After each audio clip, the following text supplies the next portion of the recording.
दिल्ली में कोरोना के चलते स्कूल बंद हैं, परीक्षाएं भी लेट हुई हैं या नहीं हुई हैं और सारी पूरी की पूरी शिक्षा व्यवस्था जो रूटीन होता था उससे गड़बड़ाई हुई है।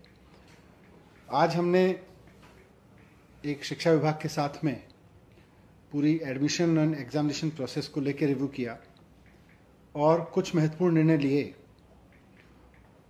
जैसा हम सब जानते हैं कि केजी से लेकर पहली, दूसरी या छठी, सातवीं, आठवीं तक के बच्चों को तो जो पास किया गया वो नो डिटेंशन पॉलिसी के तहत पहले ही उनके बारे में रिजल्ट डिक्लेयर किए जा चुके हैं कि वो अगले क्लास में प्रमोट हो गए हैं।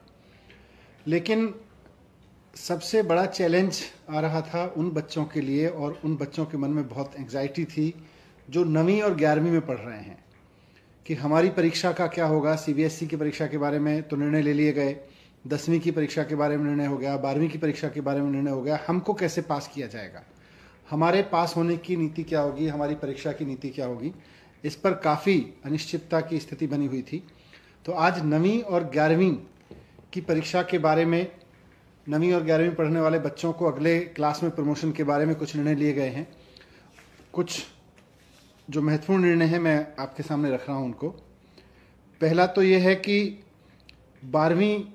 9वीं और 11वीं की जो परीक्षाएं थीं, जो 12 अप्रैल 2021 को पोस्टपोन की गई थीं, वो अब कैंसिल कर दी जाएंगी, वो परीक्षाएं नहीं होंगी।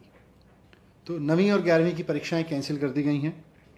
जो प्राइवेट स्कूल अपने मिड टर्म और एनुअल दोनों एग्जाम करा चुके हैं, क्योंकि उस वक्त परीक्षाएं चल रही थी जो बीच में कोविड के कारण रोकनी पड़ी थी, तो जो कुछ प्राइवेट स्कूल्स हैं जिन्होंने अपने मिड टर्म भी करा लिए थे और एनुअल एग्जाम भी करा लिए थे, वो अपने रिजल्ट डिक्लेयर करके अपने द्वारा कराई गई परीक्षा के आधार पर और बच्चों को आगे प्रमोट कर सकते हैं।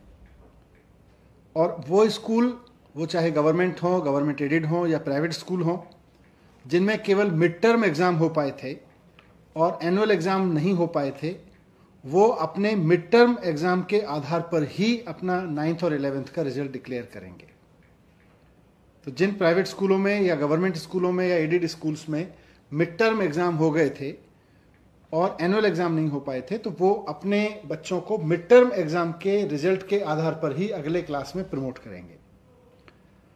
जिन स्कूलों में मिड टर्म के भी एग्जाम नहीं हो पाए थे या कुछ हो पाए थे और कुछ नहीं हो पाए थे, ऐसे सभी केसेस में, चाहे वो गवर्नमेंट स्कूल के हों या प्राइवेट स्कूल के हों, सभी केसेस में बच्चों के द्वारा दो सब्जेक्ट्स में जिनमें सबसे अच्छा प्रदर्शन किया, उस प्रदर्शन के आधार पर, यानी बेस्ट 2 सब्जेक्ट में आए हुए नंबर्स के आधार पर उनका प्रमोशन कर दिया जाएगा। उनको बाकी विषयों में भी अंक देके उनकी मार्कशीट तैयार की जाएगी।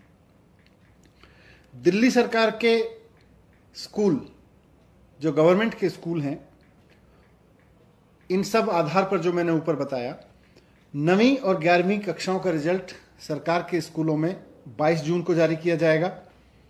स्टूडेंट्स अपना रिजल्ट शिक्षा निदेशालय की वेबसाइट से देख सकेंगे।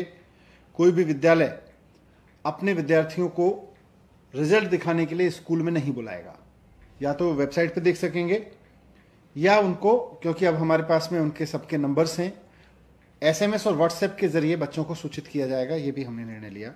तो किसी भी बच्चे को रिजल्ट देखने के लिए स्कूल में नहीं बुलाया जाएगा, वेबसाइट पे देख सकेंगे। साथ साथ में सरकार उनको एसएमएस और व्हाट्सएप पे भी उनके रिजल्ट्स के बारे में सूचना दे देगी। कुछ ऐसे भी स्टूडेंट्स हैं जिन्होंने अभी केवल मिड टर्म का एक ही पेपर दिया था, एक ही सब्जेक्ट का एग्जाम दिया था, या कुछ ऐसे भी हैं जिन्होंने कोई भी एग्जाम नहीं दिया था मिड टर्म का, या ऐसे भी स्टूडेंट होंगे जिन्होंने मिड टर्म के एग्जाम तो दिए लेकिन उनके क्वालिफाइंग एग्जाम नहीं हुए, जो पास नहीं हो पाए थे, उसमें उनके मार्क्स क्वालिफाइंग नहीं आए। उन सब बच्चों को एक बार और परीक्षा का मौका दिया जाएगा।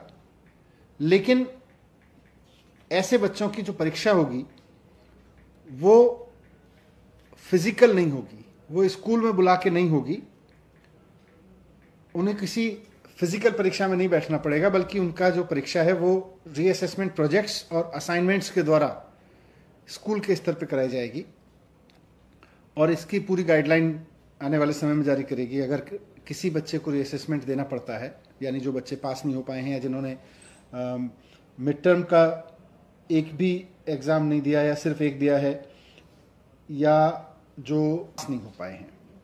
तो ये 9वीं और 11वीं के परीक्षा के बारे में कुछ निर्णय लिए गए। एडमिशन के लिए अप्लाई कर सकते हैं 11 जून से 30 जून तक, इसकी आखिरी तारीख 30 जून होगी। और इस दौरान जितने भी आवेदन आएंगे उनके एडमिशन के बारे में ऐलान 14 जुलाई तक कर दिया जाएगा।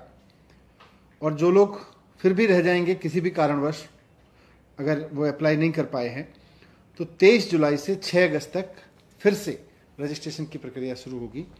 तो जो बच्चे नहीं हैं और सारी पूरी की पूरी शिक्षा व्यवस्था जो रूटीन होता था उससे गड़बड़ाई हुई है।